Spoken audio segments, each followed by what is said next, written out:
is going on, guys? It is a fine, super fine day here in Southwest PA, and in today's episode we are going to be going over the differences between a Ninja ZX6R or a 600 versus a Ninja 650. And if you are a beginner rider and you really don't know the differences between these motorcycles, please consider sticking around because it is very important that you understand this concept.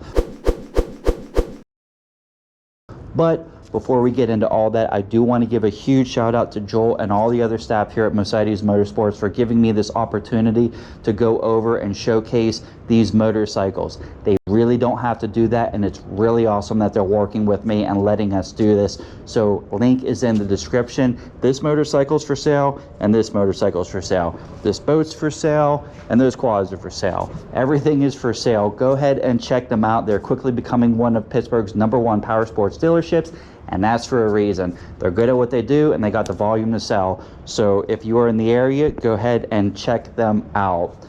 But the Ninja 600, the Ninja 650, what is the difference between these two motorcycles?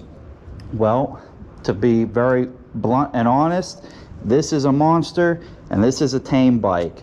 So while they do look pretty similar for the most part, there are huge fundamental differences. So very quickly, I just kind of wanted to go over a little bit of the specs of these bikes because I'm sure you're very interested in hearing that, and that unfortunately that's not really what this video is. I am making a full in-depth video regarding this bike. I'm going to be shooting that right after this. I already made a video for the 650, so link is in the description if you want to go ahead and check that out. But just to kind of give them like a side-by-side comparison, the big difference between this is a liquid cooled inline 4, this is a liquid cooled parallel twin. So that's like your compression ratio. That's just how the bike is going to perform with horsepower and torque. Speaking of which, this cranks out 127 horsepower at 13,000 RPMs. So again, we said it's going to have a much higher rev limit and the power band is going to be much higher. The 650 cranks out 67 horsepower at 8,000 RPMs. So again, not as much horsepower, mid to low rev range. So there's a fundamental difference between that as well.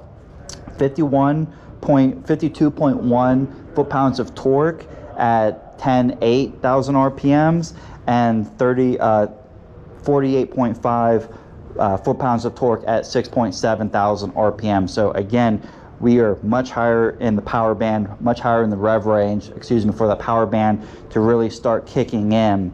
Seat height, this is 32.7 and the 650 is 31.1. Again, remember the ergonomics of the bikes whenever we first sat on them. This is 31.1, but notice the tank and the seat, you're definitely sitting into the bike itself, whereas this one, even though the seat height is 32.7, which is significantly higher, that couple inches really do make a difference. But notice that you are sitting more on top of the bike, right? If you see the tank and the seat and kind of how that's all oriented, you can kind of see that you're like definitely sitting up over the bike, whereas the 600 you're sitting, or the 650 excuse me, you're sitting inside the motorcycle. Weight wise, 423 for the 650 and 436.6 for the 600. So there is all right difference between weight. Weight's not really a big thing. If I'm being honest, it is the biggest thing when you first get on your motorcycle. It's like the scariest part, but honestly, you get over that very, very quickly. As far as technology, the technology for the 600 is going to be more sport track related. So you do have KIBS or Kawasaki Intelligent Analog Braking System. You are going to have that Kawasaki corner management function.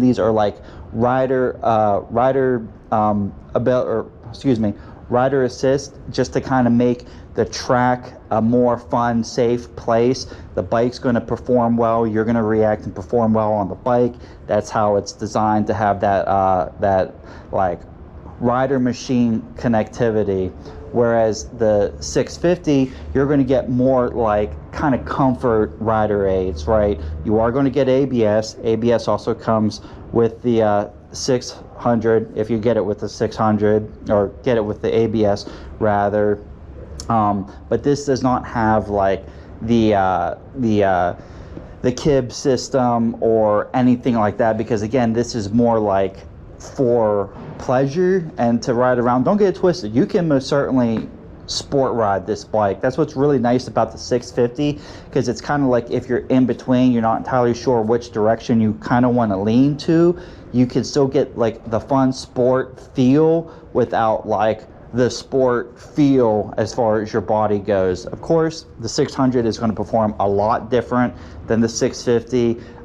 The power to weight ratio is very much so different between the bikes, but I really just kind of wanted to showcase those fundamental differences, because I mean, you know, again, you can get whatever you want. The point of this video is really just to kind of help somebody out who isn't entirely sure what they want to do, because I mean, again, I've got asked so many times, hey, should I get the 600 and not the 650, because the 600 has a little bit more or a little bit less displacement or cc's or whatever, and you know, you just couldn't be any further from the spectrum. And that's not preying on anybody's ignorance. I was a new rider too. I still am a new rider. But I just really wanted to kind of help anybody out who wasn't entirely sure, because again, the worst thing you can do is just get something that you really don't want, and the worst thing is to get something that you are not ready for. Again, the 600 is going to be a lot more expensive, not only just like base MSRP, but you know, remember, you're going to be running sport tires on the 600. Sport tires have a softer compound, which means they're stickier and they're better for track, but they do run out quicker, and tires are very expensive. If you don't know, you will know. 600 or 650, excuse me, not so much. You can run sport tires on it for sure, but it's mostly it works very well with like touring tires. I run Battle Axe T32 Bridgestones on mine, and I'm also running Michelin Road 5s on my 650, and both of them work really, really nice.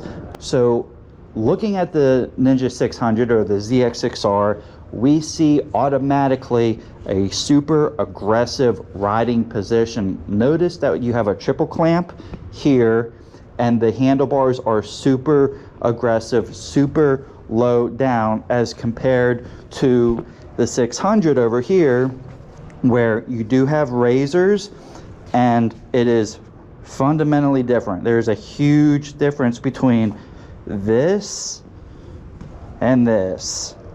Huge difference. This is a sports bike. This is a sports touring bike. This bike is made to go long distances. This bike is made to go the distance. So there's a big difference in there. Also, if you look at the foot pegs and the feeding position, notice how you have the rear sets way back here, and for the 600 they are almost under the seat. So this riding position is going to get you up and very comfortable, very relaxed. You're not stretched out, you're not straining anything. It's going to be a nice, comfortable, ergonomic ride. Ergonomics is pretty much the geometry of your body position and how you feel on the bike.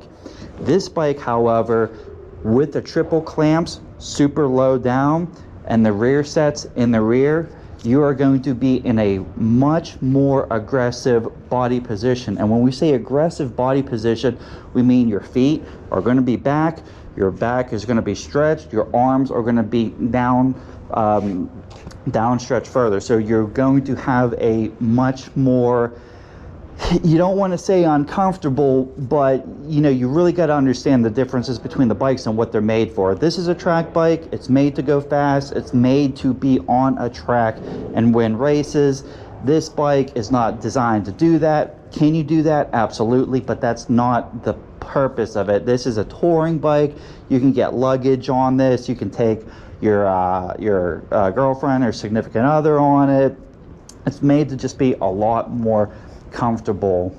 Now, speaking of the ergonomic or the engine displacement, which is a big thing, while this has 50 less cc's, it cranks out a lot more horsepower and torque than the 650, and that's because this is an inline 4 engine.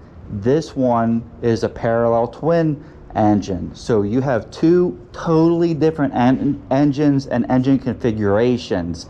The 650 is going to redline at I believe it's like 10,000 rpm. It's very modest in that aspect, while the ZX6R revs out a lot higher. It's made to rev out a lot higher. Just the engine displacement and how the whole situation is set up, it's made for very aggressive horsepower and very aggressive torque in the low to medium power band.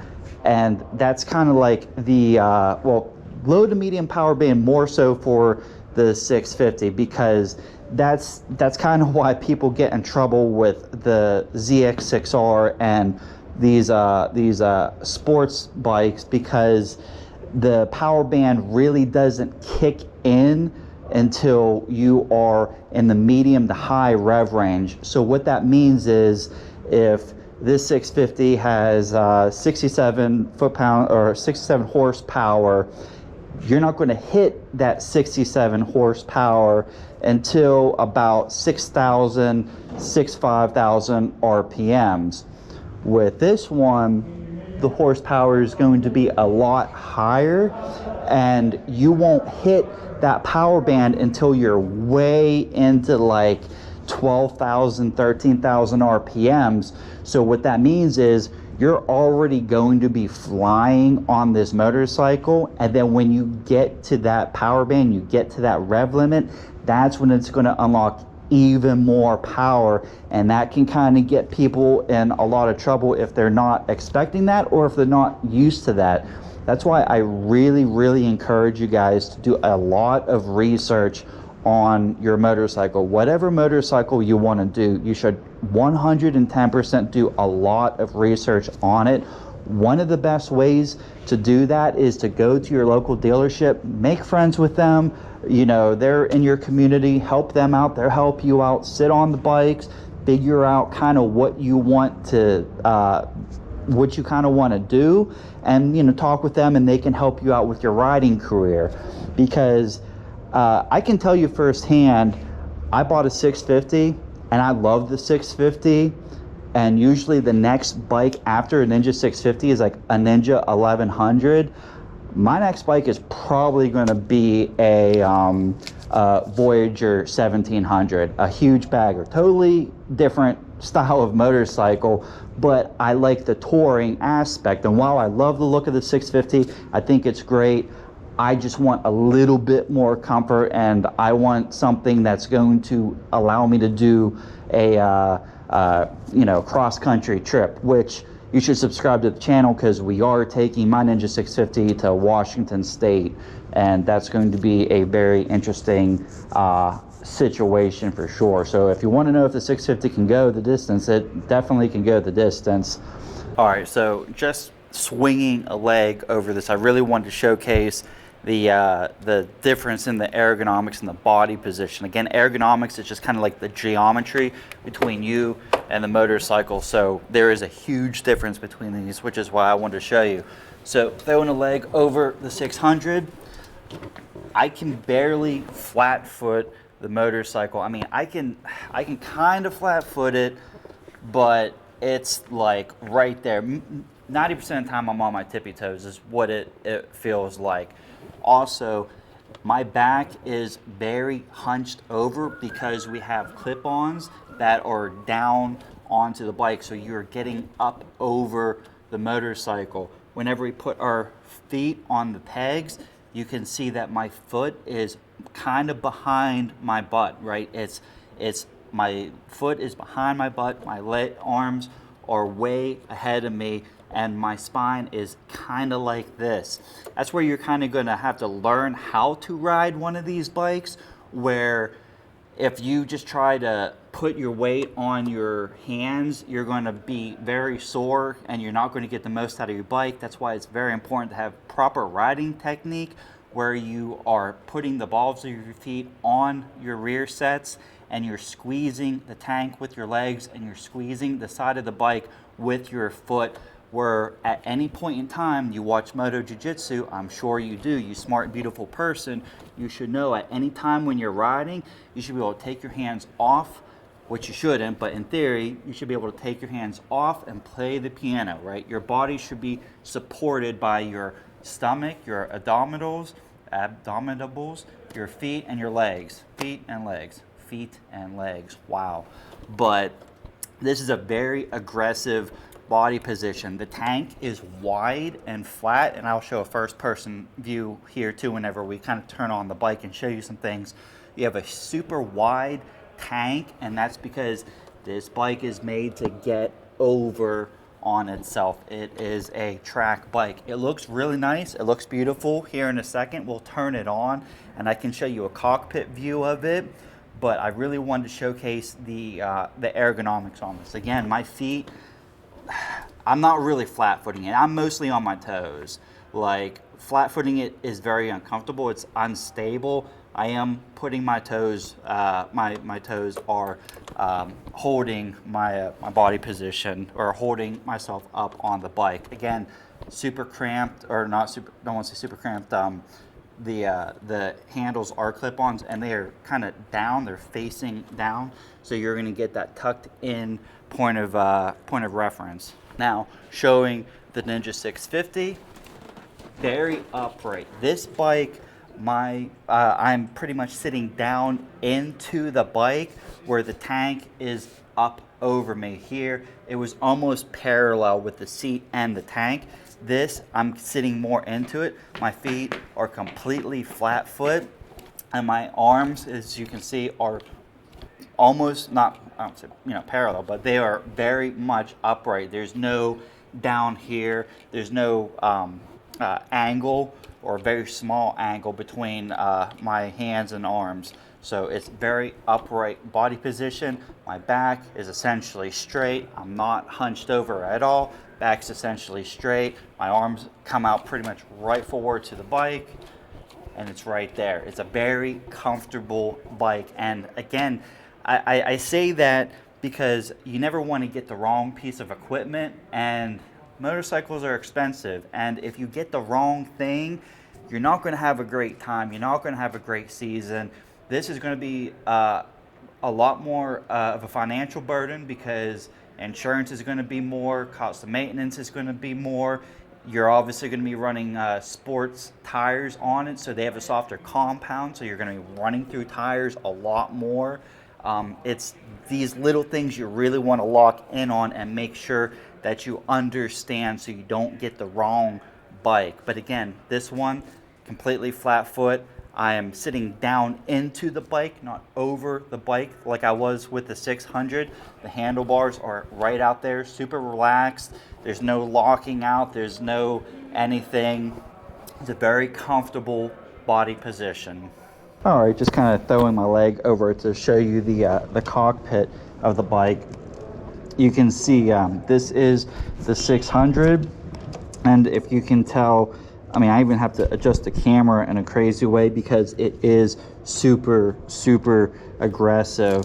Probably won't go over too much of like the finer details as far as like all this stuff goes, because we'll just save that for another time.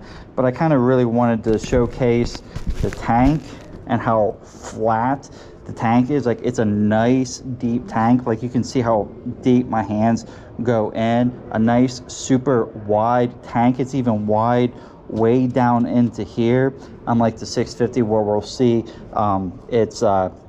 it's definitely more narrow and a lot more tucked in, but because how wide the tank is, your legs are going to stick out a little bit wider. Nice flat gas tank, like I said, to kind of get you up over and comfortable on that bike. Mirrors are really good. I always love the mirrors on Kawasaki because they work very well. It's insane to me how that is like not common practice for a lot of motorcycles where their mirrors aren't all that good.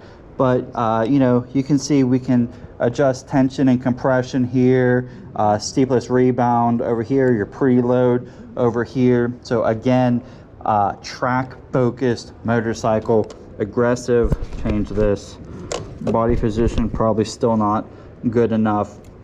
Gorgeous bike, assisted clutch and slipper clutch on this bike as well. Super gorgeous bike. It looks great. I would love to whip one of these things around because I haven't.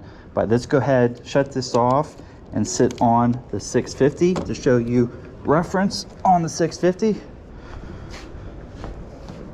650, nice, easy, sitting up real nice and tall on the 650. Again, it's got the same TFT display, but as you notice, you have razors. You don't have the triple clamp. You don't have any like adjustable preload or dampening compression, rebound, anything like that. It's all, you know, kind of stock in that aspect, but very simple tactile displays. Again, the mirrors, same situation with this bike as with the 600, where the mirrors are on the bike itself, so you have that nice line of visibility even when you're getting tucked in. The gas tank, if you see, is much narrower, and I'm sitting down into it as opposed to the other one, a much narrower bike or much narrower tank than the 600.